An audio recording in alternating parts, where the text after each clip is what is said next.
Hello guys, what is up, how is everybody doing, and welcome back to my YouTube channel. I hope you enjoyed this footage of me playing CSGO Deathmatch recorded for the sole purpose of putting it in this intro. Now today we got something really special for you. We are starting with 2D Project Unity, yay! And what's the first thing you need to learn? Tilemaps, of course. So that's what we are doing today. I'm going to give you a really simple tutorial on how to work with tilemaps in Unity. If you find this video any useful, please make sure to subscribe, smash the like button, and without further ado, let's jump straight into the video. Now I have found this really simple tile set, which I will have a link for down in the description under the video. It is made by, I'm guessing, the guy that put his name as Pipoya. It has some really cool elements to it. As you can see, some bushes, some trees, old trees. I don't know, it looks pretty cool and simple to me, so we're gonna use it for this video.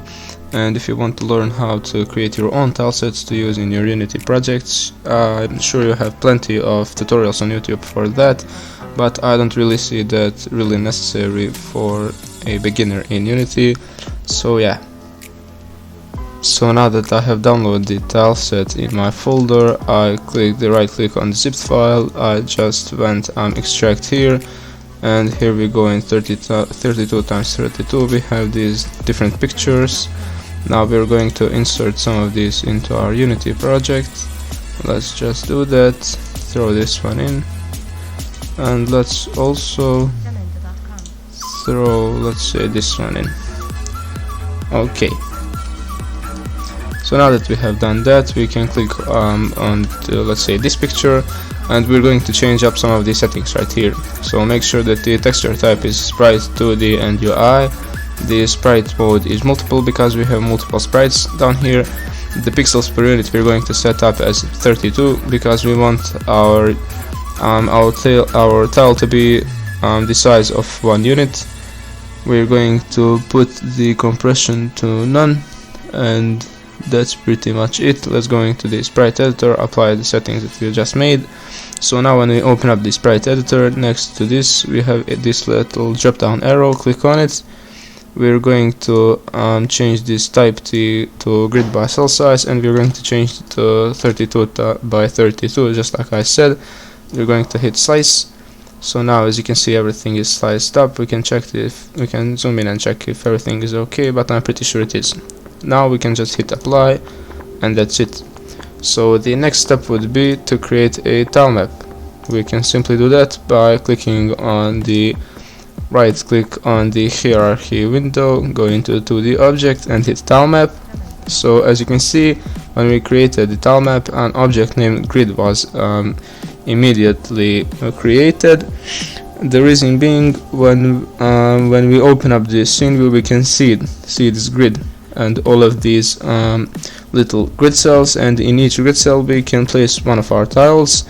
We can play around with the grid settings, but I don't really see a reason for that right now. So when we expand the grid object, we have a tile map right here. We can also create multiple tile maps to have them as multiple layers that we can draw on. Now let's rename this tile map to, let's say, tilemap underscore ground, and leave it like that. So the tilemap consists of two components, first one being tilemap and the second one being tilemap renderer. In tilemap we can do fine configurations for the layer, and in the tilemap renderer we can configure stuff like material we use, but we will leave that as default for now. The next step would be opening the tile palette, and we can do that simply by clicking the window, going into 2D and clicking tile palette. We're going to drag this on the right side of our scene window just to make it easier for ourselves. The tile palette consists of all of the painting tools that we are going to use. Now the next thing would be to create a new palette. We're going to call this the ground palette. Let's leave the settings all as they are. Now each palette is stored as an object in your project, so we're going to create a new folder for all of our palettes just to stay organized. We're going to choose that. Now let's take this picture that we have sliced up, just simply drag it into our tile palette, and we can create a new project for our tiles. We'll name it tiles, open the tiles folder, and make a special folder for our ground tiles to stay extra organized. We will choose that folder and wait for this to import. Okay, so now that it is imported, we can start using the actual tools that we have in our tile palette. Now let me just create a simple scene that I'm going to explain all of the tools that we have around here.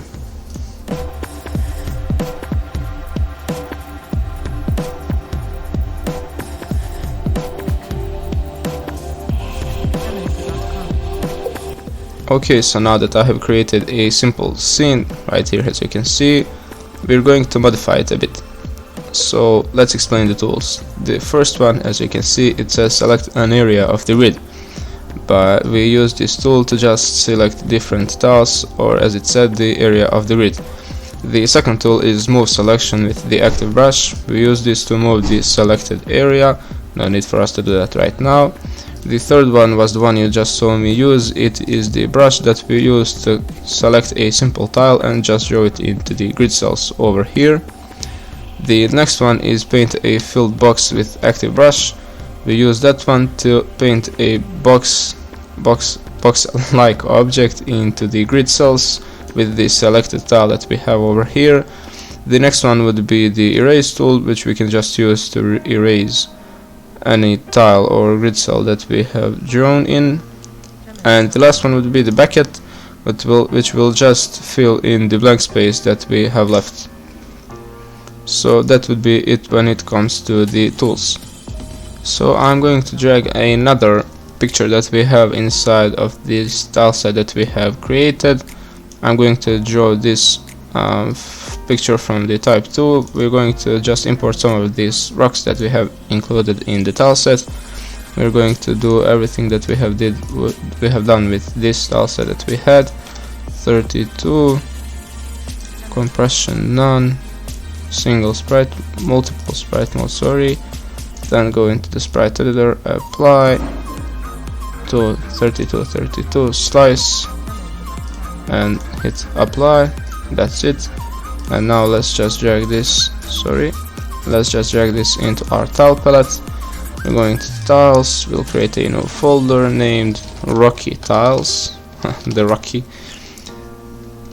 Let's select that folder, and now you can see that we have imported these rocky terrain kind of tiles. Now we want to go and duplicate this tile map. We're going to rename it into tilemap rocks, and we want to go down here and set order in layer as 1, because as I previously mentioned, the tile maps can be used as different layers. Now the ground tile map, we set the order in layer to 0, which means it is the first layer, and the tile map rocks we set as 1, which is the second layer, so the rocks will be over the background. Now if we save all of that and then make sure that this is selected, so now we can select one of these and just start painting these rocky kind of materials into our scene, which will make it look a bit more full of life, if I can say it that way. Now of course you can go into your main camera, you can just zoom in and zoom out just to see, depending on how you have drawn your scene. You can see right here, you can just zoom in and zoom out just to set the scene to look a bit more natural. So if you want to use any additional features that aren't currently in the Unity real-time engine, the Unity team has created a lot of these features which aren't yet featured in the program. You can easily find these on the Unity GitHub, but to make it easier for you, I will obviously leave the links in the description down below. Now if you want to use these, you can simply click on the code dropdown right here and download the zip file. Obviously unzip it and open it in the Unity. They also have another upload on the GitHub called the tech demos, and this includes all the features as well as the example scenes, so you can see how Unity does something and learn directly from their sample scenes. These include a lot of cool features for Unity, such as animated tiles, which you haven't seen yet. So let's say an example of an animated tile would be a waterfall or a river or something like that, or some rules for the tiles, which I will save for the next video. So that's it from me now, guys. I hope you find this tutorial useful. If you did, make sure to like and subscribe to support the channel, and leave a comment as feedback. Stay tuned for the next video where, as I previously mentioned, we will take a look into animated tiles, tile rules, and so on. So yeah, that is it from me now, and I will see you in the next one.